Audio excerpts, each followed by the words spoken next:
তারা বললো কি হ্যাঁ আসুন। আমি বললাম সব থাকছে, শুধু যাচ্ছে, কেউ থাকবে না, মাঠ ফাঁকা থাকবে, খুব কম হলে পার্টি লোকেরাই থাকবে, যারা আমাদের দলে যারা কর্মীরা আছে, যারা বুথ লেভেল কর্মী তারাই থাকবে। তবু দলকে ভালোবাসে আমি চলে গেলাম। আমি এক বছর মিথ্যা কথা বলছি না, ফুটেজগুলো আছে, ভিডিওগুলো আছে। রাত্রে 8টার সময় যেইভাবে মাঠ ভর্তি ছিল, সেইখানে বোঝা যায় যে তৃণমূল কংগ্রেসের প্রতি মানুষের বিশ্বাস কতটা, মানুষের আস্থা কতটা, এবং তৃণমূল কংগ্রেস যে কথা দেয় সে কথা রাখে, এইটা পরিমাণ হলো, এটা প্রমাণ হলো কালকে রাত্রটা কি। এটুকু বলতে পুরো বাংলা জুড়ে আমরা ঘুরছি, দিদি, অভিষেক, আমরা কোথাও নিরাশ হইনি। হ্যাঁ, লোকে বলে কি এখানে আমরা হারবো, এখানে আমরা জিতবো। আমার এটা কোথাও মনে হয়নি। যেখানে যেখানে গেছি আমার মনে হচ্ছে আমরা সব জায়গায় জিতছি, কারণ রাস্তায় মানুষ নেমেছে, আর মানুষের মুখ দেখলে বোঝা যায় সে দেখতে এসছে না ভোট দিতে এসছে না ভালোবাসতে এসছে। তো এই নির্বাচন 2024-এর নির্বাচন, আমি এটুকু আপনাদের সামনে বলে যাচ্ছি যে 2019-এ আমাদের রেজাল্ট কি ছিল আমরা সবাই জানি, কিন্তু 2024-এ সেই তৃণমূলে আমাদের সিট অনেক বেশি মার্জিনে বাড়বে। আজকে দিনটা আপনারা লিখে রাখুন, সেটা নিয়ে কোনো সন্দেহ নেই। চলে আসে এখন টিভি খুলে দেখা যায় যে আমাদের রাজ্যে এটা হয়নি, আমাদের রাজ্যে ওইটা হয়নি, এইটা বিরোধী দলরা বলে থাকে। আমার একটাই প্রশ্ন, এইটা তো কোন মানে মুখ্যমন্ত্রী হচ্ছে না। এই নির্বাচনটা আমাদের স্টেটে কে মুখ্যমন্ত্রী হবে তার জন্য নয়, এই নির্বাচনটা আমাদের দেশকে সামনের 5 বছর কারা চালাবে সেইটা নিয়ে। এবং আমার কিছু প্রশ্ন আছে, যেটা বলেন আমি আপনাদের ভোট চাইতে আসিনি, আপনাদের গণতান্ত্রিক অধিকার, আপনারা যাকে ইচ্ছায় ভোট দিতে পারেন, কিন্তু হ্যাঁ, ভোট দেওয়ার আগে আপনাদেরকে কিছু প্রশ্ন করতে হবে সেই দলকে যাকে আপনারা ভোট দেবেন। যেহেতু আমি প্রথমে বললাম এটা মুখ্যমন্ত্রী নির্বাচন নয়, যেদিন আমাদের বিধানসভা এই যে সাংসদ হিসাবে প্রতিনিধিত্বের ব্যর্থতা, সেই ব্যর্থতাকে ঘোচাতে আগামী 7 মে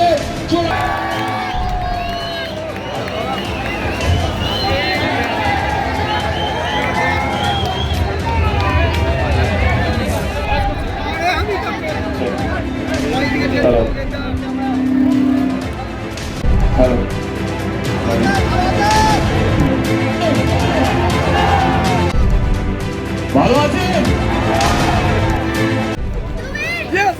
একটা কথা বলতেই হয়, আপনারা কি ভাগ্যবান। 7 মে নির্বাচন শেষ, আমার ঘাটালে 25 মে।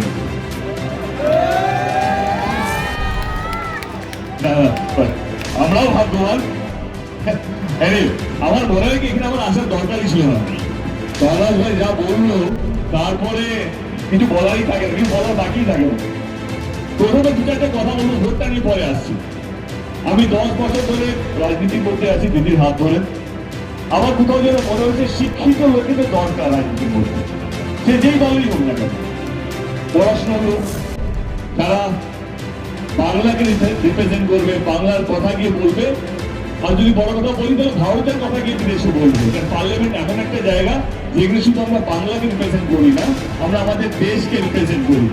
সেই জায়গা থেকে আমাদের সত্যি মনে হয় যত বেশি শিক্ষিত মানুষ পার্লামেন্টে বসবে অত বেশি শিক্ষিত আমাদের দেশ হবে, এটা আমি সত্যি বিশ্বাস করি। তো এই কারণেই আমার সত্যি খুব বড় ভালোবাসা সাগর ভাইকে, কে শিক্ষিত মানুষের সত্যি দরকার। চলে আসি 7 মে আমাদের এখানে নির্বাচন। আমি এটুকু বলবো, আমি আপনাদের ভোট দেবেন, তাই না? আমি সহনাথ ভাইয়ের জন্য আপনাদের কাছে দোয়া চাইতে এসেছি, আপনাদের আশীর্বাদ চাইতে এসেছি। আপনারা সঙ্গে আছেন তো? কারণ আমার মনে হয় নির্বাচন আসে যায়, ইলেকশন এখন প্রত্যেক বছর দুর্গাপুজোর মতো হয়ে গেছে আর কি। কখনো পঞ্চায়েত নির্বাচন, কখনো কর্পোরেটের মিউনিসিপ্যালিটি নির্বাচন, কখনো বিধানসভা নির্বাচন, কখনো লোকসভা নির্বাচন, কখনো এত নির্বাচন হয়ে গেছে যারা নির্বাচন নিয়ে পড়াশোনা করে তাও এই তো কিছুদিন আগে তো নির্বাচন হলো, গত বছর কি ছিল তাহলে? না দিদি ওইটাও নির্বাচন ছিল, এইটাও নির্বাচন, কিন্তু এটা কি হবে প্রধানমন্ত্রী। তো নির্বাচন আসে যায়, যেটা সবচেয়ে বেশি দরকার আমার মনে হয় 10 বছর ধরে বুঝেছি, যেটা সবচেয়ে বেশি দরকার হচ্ছে এতগুলো মানুষের আশীর্বাদ। এতগুলো মানুষের আশীর্বাদ যার মাথার উপরে থাকবে সে কোনোদিনও হারতে পারে না বলে আমার বিশ্বাস, তার দল কোনোদিনও হারতে পারে না বলে আমার বিশ্বাস। তো আপনাদের আশীর্বাদ থাকলে শাহনাজ ভাই এখান থেকে বিপুল ভোটে জিতবে সেখানে কথা দিয়ে গেলাম। তো আপনারা আশীর্বাদ করবেন তো? খুব ভালো, আমাকে বলুন বলুন, আরো ভালো। আজকে আমি কালকের কথা বলি। কালকে আমি উত্তর মালদায় ছিলাম, মুর্শিদাবাদেও ছিলাম। উত্তর মালদাও দেখলাম যে বিপুলভাবে লোক রাস্তায় নেমেছে দলের জন্য, আমাদের বসুন্ধার জন্য। এবং কালকে মুর্শিদাবাদে ছিলাম। আপনারা সবাই জানেন হেলিকপ্টার আমার খারাপ হয়ে গেছে কিছু কারণে। তো আমার পৌঁছানোর কথা ছিল 3টের সময় এখানে মুর্শিদাবাদে। কিছু কারণে পৌঁছতে পারিনি। আমি বললাম তাহলে কি ক্যান্সেল করি? তো এখান থেকে ফোন করা হলো, না দাদা আপনার জন্য ওয়েট করবো না, আমার 4 থেকে 5 ঘন্টা লাগবে গাড়ি করে যেতে। ততক্ষণ কি লোক বসে থাকে? আমার পৌঁছতে 8টা 8:30 বেজে যেতে পারে। লোক কি বসে থাকবে? সেই প্রোগ্রাম 3টের সময় মানে লোকে 1:30 2টো থেকে আসতে শুরু করে দিয়েছে। দল প্রত্যেকটা কর্মী যারা মঞ্চে আছেন তারা উত্তর দেবেন আমরা গত 15 বছরে কি করেছি 2026-এ। 2024টা আমাদের দেশকে কে চালাবে সেটা নিয়ে। 2014-তে যখন কেন্দ্র সরকার এসেছিল তারা আসার আগে বলেছিল যে 15 লক্ষ টাকা করে প্রত্যেকটা ব্যাংক অ্যাকাউন্টে আসবে। বলেছিল তো? এসেছে?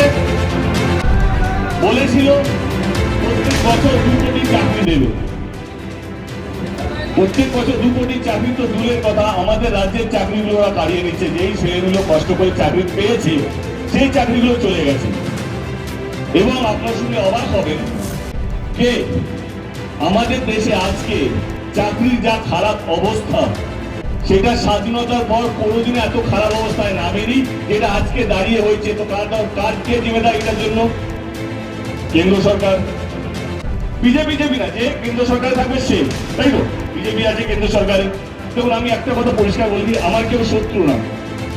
আমার না বিজেপি শত্রু, না কংগ্রেস শত্রু, না সিপিএম। আমার প্রত্যেকের যেই পোস্টে আছে, যে চেয়ারে বসবে তাকে প্রশ্নের উত্তর দিতে হবে। কারণ আমি ভোট দিচ্ছি, আমার কিছু প্রশ্ন আছে। তারা বলেছিল একটা সময় যে গ্যাসের দাম 400 টাকা করে চাই কিনা। 2014 আগে ভিডিও ভর্তি আছে, ইউটিউবে খুঁজলেই পেয়ে যাবে। কেন্দ্র সরকার বলেছিল আমরা সরকারে এলে আমরা 400 টাকা করে গ্যাস দেবো। আজকে সেই গ্যাসের দাম 1100 টাকা হয়ে গেছে। ভোটের জন্য 200 টাকা কমিয়েছে। কথা দিচ্ছি ভোট ওরা যদি জিতে যায় যেটা করে 500 টাকা বাড়িয়ে দেবে। তো আমার প্রশ্ন হচ্ছে যেই কথাগুলো দিয়েছিলেন যে আমরা 400 টাকা গ্যাস দেবো, পেট্রোল ডিজেলের দাম বলেছিল 40 টাকা করবো, 50 টাকার মধ্যে রাখবো পেট্রোল আর ডিজেলের দাম। আজকে সেই পেট্রোল আর ডিজেলের দাম সেঞ্চুরি ক্রস করেছে। মানে 100 টাকা বেশি ডিজেল আর 100 টাকা 110 টাকা নাকি 11 টাকা পেট্রোল পাওয়া যাচ্ছে। তো আমার একটাই কথা, যেই যে প্রতিশ্রুতি ওনারা 2014 থেকে দিয়ে এসছেন একটাও রাখতে পারেন। তাহলে কিসের ভোট? কথা দিয়ে ভোট নিয়ে চলে যাওয়া, তার মানুষকে বোকা বানানো। এবং অনেক কিছু আছে। আজকে আপনারা শুনে অবাক হবেন দেশের উপরে আজকে যা ঋণ, যেটা স্বাধীনতার পর দেশে এত বেশি ঋণ কোনো সরকার নেয়নি, যেটা 2014 থেকে 2024 অব্দি কেন্দ্র সরকার নিয়েছে। তাহলে ভোটটা আমরা কাকে দিচ্ছি? দেশের উপরে ঋণ মানে আপনাদের সবার উপরে ঋণ, আমার উপরে ঋণ। আর প্রত্যেকটা মানুষকে তার ঋণটা চুকাতে হবে, প্রত্যেকটা মানুষকে তার ঋণটা মেটাতে হবে। সেটাই হচ্ছে দেখতে কারণ। এবার আমার প্রশ্ন কেন্দ্র সরকারকে, যে 10 বছর আমরা দিয়েছি এবং কেন্দ্র সরকারের সমস্ত প্রার্থী যারা বাংলা জুড়ে আছে, আপনারা কেন্দ্র সরকারের 10টা কাজ করুন যেটা গরিব মানুষের জন্য। ওরা যদি 10টা কাজ গরিব মানুষের জন্য বলতে পারে তাহলে আমরা এখান থেকে দাঁড়িয়ে হ্যাঁ তাহলে ভোটটা ওনাদেরকে। দল প্রত্যেকটা কর্মী যারা মঞ্চে আছেন তারা উত্তর দেবেন আমরা গত 15 বছরে কি করেছি 2026-এ। কিন্তু 2024টা আমাদের দেশকে কে চালাবে সেটা নিয়ে। 2014-তে যখন কেন্দ্র সরকার এসেছিল তারা আসার আগে বলেছিল যে 15 লক্ষ টাকা করে প্রত্যেকটা ব্যাংক অ্যাকাউন্টে আসবে। বলেছিল তো? এসেছে? বলেছিল প্রত্যেক বছর 2 কোটি চাকরি দেবে। প্রত্যেক বছর 2 কোটি চাকরি তো দূরের কথা, আমাদের রাজ্যের চাকরিগুলো ওরা কাড়িয়ে নিচ্ছে। যেই ছেলেগুলো কষ্ট করে চাকরি পেয়েছে সেই চাকরিগুলো চলে গেছে। এবং আপনার শুনে অবাক হবেন যে আমাদের দেশে আজকে চাকরির যা খারাপ অবস্থা সেটা স্বাধীনতার পর কোনোদিন এত খারাপ অবস্থায় নামেনি যেটা আজকে দাঁড়িয়ে হয়েছে। তো কার কে জিম্মেদার এটার জন্য? কেন্দ্র সরকার। বিজেপি না, যে কেন্দ্র সরকারে থাকবে সে, তাই তো? বিজেপি আছে কেন্দ্র সরকারে। দেখুন আমি একটা কথা পরিষ্কার বলি, আমার কেউ শত্রু না। আমার না বিজেপি শত্রু, না কংগ্রেস শত্রু, না সিপিএম। আমার প্রত্যেকের যে যেই পোস্টে আছে, যে ছেলে পোস্টে তাকে প্রশ্ন উত্তর দিতে হবে, কারণ আমি ভোট দিচ্ছি, আমার কিছু প্রশ্ন আছে। তারা বলেছিল একটা সময় যে গ্যাসের দাম 400 টাকা করে চাই কিনা, 2014 আগে ভিডিও ভর্তি আছে, ইউটিউবে খুঁজলেই পেয়ে যাবে। কেন্দ্র সরকার বলেছিল আমরা সরকারে এলে আমরা 400 টাকা করে গ্যাস দেবো। আজকে সেই গ্যাসের দাম 1100 টাকা হয়ে গেছে। ভোটের জন্য 200 টাকা কমিয়েছে, কথা দিচ্ছি ভোট ওরা যদি জিতে যায়, জেতার পরেই 500 টাকা বাড়িয়ে দেবে। তো আমার প্রশ্ন হচ্ছে, যেই কথা ওনারা দিয়েছিলেন যে আমরা 400 টাকা গ্যাস দেবো, পেট্রোল ডিজেলের দাম বলেছিল 40 টাকা করবো, 50 টাকার মধ্যে রাখবো পেট্রোল আর ডিজেলের দাম। আজকে সেই পেট্রোল আর ডিজেলের দাম সেঞ্চুরি ক্রস করেছে, মানে 100 টাকা বেশি ডিজেল আর 100 টাকা 110 টাকা নাকি 11 টাকা পেট্রোল পাওয়া যাচ্ছে। তো আমার একটাই কথা, যেই যে প্রতিশ্রুতি ওনারা 2014 থেকে দিয়ে এসছেন একটাও রাখতে পারেন না। তাহলে কিসের ভোট? কথা দিয়ে ভোট নিয়ে চলে যাওয়া, তার মানুষকে বোকা বানানো। এবং অনেক কিছু আছে। আজকে আপনারা শুনলে অবাক হবেন, দেশের উপরে আজকে যা ঋণ, যেটা স্বাধীনতার পর দেশে এত বেশি ঋণ কোনো সরকার নেয়নি, যেটা 2014 থেকে 2024 অবধি কেন্দ্র সরকার নিয়েছে। তাহলে ভোটটা আমরা কাকে দিচ্ছি? দেশের উপরে ঋণ মানে আপনাদের সবার উপরে ঋণ, আমার উপরে ঋণ, আর প্রত্যেকটা মানুষকে তার ঋণটা চোকাতে হবে, প্রত্যেকটা মানুষকে তার ঋণটা মেটাতে হবে। সেটাই হচ্ছে দেখতে কারণ। এবার আমার প্রশ্ন কেন্দ্র সরকারকে, যে 10 বছর আমরা দিয়েছি এবং কেন্দ্র সরকারের সমস্ত প্রার্থী যারা বাংলা জুড়ে আছে, আপনারা কেন্দ্র সরকারের 10টা কাজ বলুন যেটা গরিব মানুষের জন্য। ওরা যদি 10টা কাজ গরিব মানুষের জন্য বলতে পারে, তাহলে আমরা এখান থেকে দাঁড়িয়ে বলো হ্যাঁ, তাহলে ভোটটা ওনাদেরকে। দুর্বলতা, এই যে সাংসদ হিসাবে প্রতিনিধিত্বের ব্যর্থতা, সেই ব্যর্থতাকে ঘোচাতে আগামী 7 মে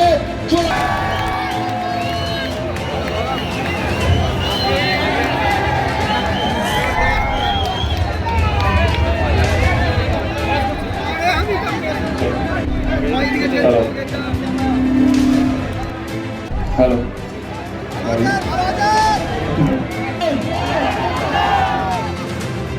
ভালো আছেন? একটা কথা বলতেই হয়, আপনারা কি ভাগ্যবান। 7 মে নির্বাচন শেষ, আমার ঘাটালে 25 মে।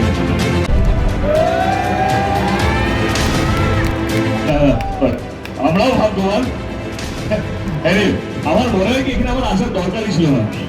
সরাজ ভাই যা বললো, তারপরে কিছু বলারই থাকে না, কিছু বলার বাকি থাকে। প্রথমে 2-4টে কথা বলবো, ভোটটা নিয়ে পরে আসছি। আমি 10 বছর ধরে রাজনীতির মধ্যে আছি দিদির হাত ধরে। আমার কোথাও যেন মনে হচ্ছে শিক্ষিত লোকেদের দরকার রাজনীতির মধ্যে, সে যেই দলেরই হোক না কেন। পড়াশোনা লোক, তারা বাংলাকে রিপ্রেজেন্ট করবে, বাংলার কথা গিয়ে বলবে। আর যদি বড় কথা বলি, তাহলে ভারতের কথা গিয়ে বিদেশে বলবে। কারণ পার্লামেন্ট এমন একটা জায়গা যেখানে শুধু আমরা বাংলাকে রিপ্রেজেন্ট করি না, আমরা আমাদের দেশকে রিপ্রেজেন্ট করি। সেই জায়গা থেকে আমাদের সত্যি মনে হয়, যত বেশি শিক্ষিত মানুষ পার্লামেন্টে বসবে, অত বেশি শিক্ষিত আমাদের দেশ হবে। এটা আমি সত্যি বিশ্বাস করি। তো এই কারণেই আমার সত্যি বুক ভরা ভালোবাসা সাগর ভাইকে, কে শিক্ষিত মানুষের সত্যি দরকার। চলে আসি 7 মে আমাদের এখানে নির্বাচন। আমি এটুকু বললাম, আমি আপনাদের ভোট। এই ডিস্ট্রিক্টে অনেকগুলো প্রাইমারি স্কুল করা হয়েছে, অনেকগুলো হস্টেল করা হয়েছে, ছেলেদের জন্য আলাদা, মেয়েদের জন্য আলাদা। যারা বাইরে থাকে, গরিব মানুষ, তারা হয়তো বাড়ি ভাড়া করে থাকতে পারবে না, তাদের বাবা মার কাছে অতটা পয়সা নেই, কিন্তু তাদের জন্য ফ্রিতে হস্টেল করা হয়েছে। ITI কলেজ করা হয়েছে, পলিটেকনিক কলেজ করা হয়েছে। এইবার আপনারা বলুন, এই যে আমাদের পরের প্রজন্ম অনেকগুলো বাচ্চাগুলো এসছে এখানে, তারা যেন ভালো পড়াশোনা পায়, শিক্ষা পায়, সেটার জন্য আমাদের সরকার ভেবেছে। এবার আপনারা কাকে ভোটটা দেবেন? আমাদের সরকার এখনো থামেনি, কিন্তু অনেক গরিব বাচ্চারা আছে, তাদের বাবা মা অতটা ভালো রোজগার করতে পারে না হয়তো, কিন্তু পড়াশোনা অত্যন্ত ভালো। একটা জায়গায় পিছিয়ে আছে, বাবা মার কাছে পয়সা নেই, সেইখানেও আমাদের সরকার এক পায়ে দাঁড়িয়ে আছে। তাদের কাছে স্টুডেন্ট ক্রেডিট কার্ডের মাধ্যমে 10 লক্ষ টাকা করে লোন দেওয়া হয়, যে গরিবের বাচ্চারাও তারা ডাক্তার হতে পারে, ইঞ্জিনিয়ার হতে পারে, যদি পড়াশোনা যদি ভালো হয়, তা তাদের স্বপ্ন সত্যি করতে পারে। যেভাবে গরম বাড়ছে, 2014 আসার পর থেকে দিদি সবুজ সাথী মতন প্রকল্প নিয়ে এলো, যেখানে প্রত্যেকটা স্টুডেন্ট সাইকেল পায়। এবার চলে আসি মেয়েদের জন্য। আমাদের রাজ্যে মেয়েদেরকে নিয়েও তিনি অনেক ভেবেছে। আগে মেয়েরা বেশি দূর অব্দি পড়াশোনা করতে পারতো না, কারণ বাবা হয়তো বেশি কি পড়িয়ে লাভ, তাদের পড়াশোনা তাদের বিয়ে করিয়ে দিত। তাদের পাশে তিনি দাঁড়িয়েছে কন্যাশ্রীর মতন প্রকল্প নিয়ে এসে যতটুকু চাইবে, যতদিন চাইবে মেয়ে পড়তে পারে, তার পাশে আমাদের দিদি, আমাদের সরকার দাঁড়িয়েছে। সেইখানে থামেনি। অনেক গরিব পরিবার আছে যারা মেয়ে বিয়ে দেওয়ার জন্য ঠিক মতো অর্থ জমাতে পারে না, তার পাশেও আমাদের দল, আমাদের নেত্রী, আমাদের সরকার দাঁড়িয়ে আছে রূপশ্রীর মতন প্রকল্প, যেখানে 25,000 টাকা করে দেওয়া হয়। এবার এখানেও থামেনি। অনেক গৃহবধূ আছে যারা রোজগার করে না, তারা সারা জীবন স্বামী কি দেবে, বাড়িতে তারা কি দেবে, বা বাড়ির লোক কত টাকা দেবে চাইতে হয়। কিন্তু তাদের পাশে আমাদের নেত্রী, আমাদের সরকার, আমাদের মুখ্যমন্ত্রী দাঁড়িয়েছে লক্ষ্মীর ভান্ডারের মতন প্রকল্প নিয়ে এসে, যে প্রত্যেকটা মহিলা আমাদের রাজ্যে 500 টাকা ছিল, সেটা আজকে 1000 টাকা 1200 টাকা করা হয়েছে। এইবারে আপনারা বলুন। আমি যেটা প্রথমে বললাম, চিৎকার করে কিছু হয় না। যে সরকার কাজ করবে, কাজ মানুষের সামনে রাখবে, অনেক কষ্টের মধ্যে আছে, একজনই বাঁচাতে পারে, সেটা হচ্ছে একটা দল। আমার একটা প্রশ্ন সবাইকে, সমস্ত নেতাদেরকে, মানুষকে না, আচ্ছা বলুন তো, এই দেশকে স্বাধীন করার জন্য কতগুলো হিন্দু মারা গেছেন, শহীদ হয়েছেন, কতগুলো মুসলিম শহীদ হয়েছেন? এই দেশটা প্রত্যেকটা মানুষ তাদের রক্ত দিয়ে দেশটাকে স্বাধীন করিয়েছে ব্রিটিশদের থেকে। আজকে প্লিজ রাজনীতির জন্য মানুষকে ভাগ করবেন না। অনেক কষ্ট করে আমাদের দেশটা স্বাধীন হয়েছে, 250 বছর গোলামি করে। সেই জায়গা থেকে 75 বছর সবে আমরা কমপ্লিট করলাম স্বাধীন হওয়ার, কিন্তু আবার কোথাও যেন আমরা গোলাম হয়ে যাচ্ছি কিছু নেতাদের জন্য। তারা ধর্মকে এগিয়ে রাখতে, তারা বোঝাচ্ছে কে হিন্দু কে মুসলিম। আপনারা শুনলে অবাক হবে যে স্কুলের বাচ্চারা, আপনারা তো স্কুলে গেছেন অনেকে, তাই না? মনে হয় সবাই স্কুলে গেছে। আচ্ছা বলতো, আমরা যখন ছোট ছিলাম কখনো ভেবেছিলাম পাশে যে ছেলেটা বসে আছে ওই হিন্দু না মুসলিম? কখনো ভেবেছেন আমরা ঈদে কেন আমরা অন্য বন্ধুকে ডাকবো? আমরা সবসময় ঈদে আমার বন্ধুর বাড়ি থেকে খেয়েছি, পুজোতে আমরা তাদেরকে দেখেছি। আজকে বাচ্চারা যারা 4th পড়ে, 5th পড়ে, 6th পড়ে, তারা জানে কে হিন্দু কে মুসলিম। তাদের মাথার মধ্যে চলছে হিন্দু মানে হিন্দুর সঙ্গে বন্ধুত্ব করবে, মুসলিম মানে মুসলিমের সঙ্গে বন্ধুত্ব করবে। আমরা কোথায় যাচ্ছি? তাদেরকে হিন্দু মুসলিম জানার বয়স। উত্তরপ্রদেশে পরীক্ষা হচ্ছে, পরীক্ষার খাতা খালি রেখে জয় শ্রীরাম লিখে দিয়ে দিচ্ছে, 50% মার্কস পৌঁছে গেছে তার। মানে এটা এতটাই খারাপ, যদি বাংলায় পরীক্ষা হয় খালি খাতায় জয় বাংলা লিখে দিয়ে দিয়ে সে 50 মার্কস পাবে, সেটাও অতটাই খারাপ হবে যদি হয়। কিন্তু যেই দিকে যাচ্ছে, তাহলে বিশ্বাস করুন যার পড়াশোনা করে লাভ নেই, তুই জয় শ্রীরাম জয় বাংলা লিখেই হয়ে যাবে। আপনারা কি চান? আপনাকে এরকম একটা সমাজ চান যেখানে ধর্ম হবে আর কিছু হবে না, রাস্তা রাস্তায় শুধু মন্দির হবে, রাস্তা রাস্তায় শুধু মসজিদ হবে, চিকিৎসা কাজে হসপিটাল হবে না, পড়াশোনার জন্য স্কুল কলেজ হবে না। কেউ বলবে না কি আমরা এতটা ইউনিভার্সিটি করেছি, আমরা এতটা হসপিটাল করেছি। বলবে আমরা বিদেশে লন্ডনে একটা মন্দির করেছি, আমেরিকা একটা মন্দির করেছি, দুবাইতে একটা মন্দির করেছি। এইগুলো নিয়ে আলোচনা হবে। কিন্তু নির্বাচন তো সেটার জন্য নয়। নির্বাচন এখানে যতগুলো মানুষ আছে তাকে সরকার আগলে রাখতে পেরেছে কিনা, ভালো রাখতে পেরেছে কিনা, সে যে কোনো ধর্মের হোক তাকে পরিষেবা দিতে পারছে কিনা, সে যে কোনো ধর্মের হোক তার ছেলেমেয়েরা ভালো আছে কিনা, সে যে কোনো ধর্মের হোক। এই দেশটা আমাদের সবার, প্রত্যেকটা মানুষ যারা এই দেশে বাস করে, এই দেশটা প্রত্যেকের। এখানে হিন্দু মুসলিম পরে হবে, প্রথমে আমরা সবাই ভারতীয়। আমাদের একটাই পরিচয়। আমি সমস্ত নেতাদেরকে বলবো, সমস্ত পলিটিক্যাল পার্টিদেরকে বলবো, আমাদেরকে ভাগ করবে না। প্রথম পরিচয় হচ্ছে আমরা ভারতীয়, তারপরে আমরা সবাই। 7ই মে আমাদের এখানে নির্বাচন।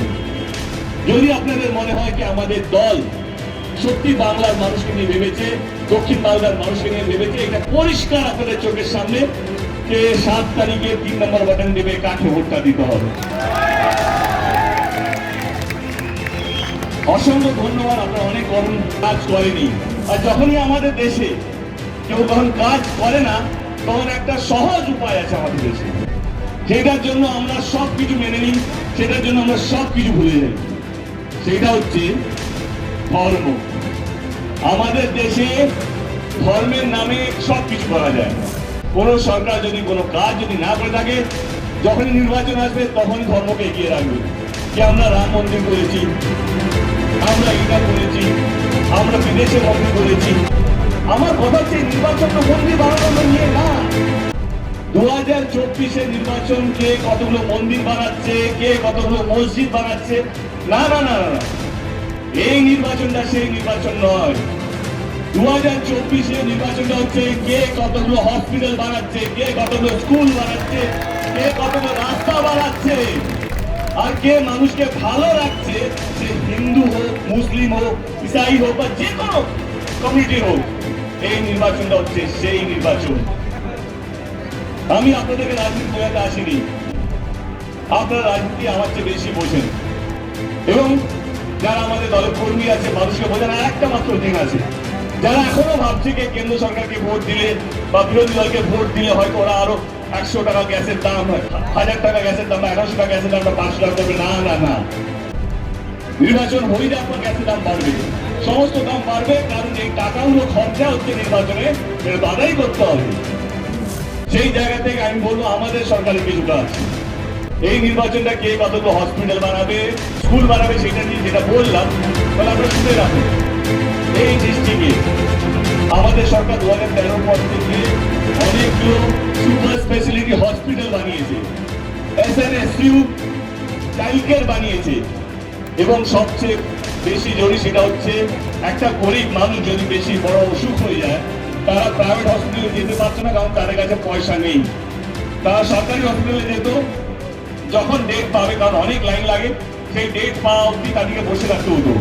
কিন্তু আমাদের সরকার স্বাস্থ্য সাথীর মতন কাজ নিয়ে এসছে, স্বাস্থ্য সাথীর মতন প্রকল্প নিয়ে এসছে, গরিব মানুষও প্রাইভেট হসপিটালে গিয়ে চিকিৎসা করাতে পারে, তারা লাইন না দাঁড়িয়ে থাকলেও তাদের চিকিৎসা হবে প্রাইভেট হসপিটালে। এইটা অন্য কোথাও নেই।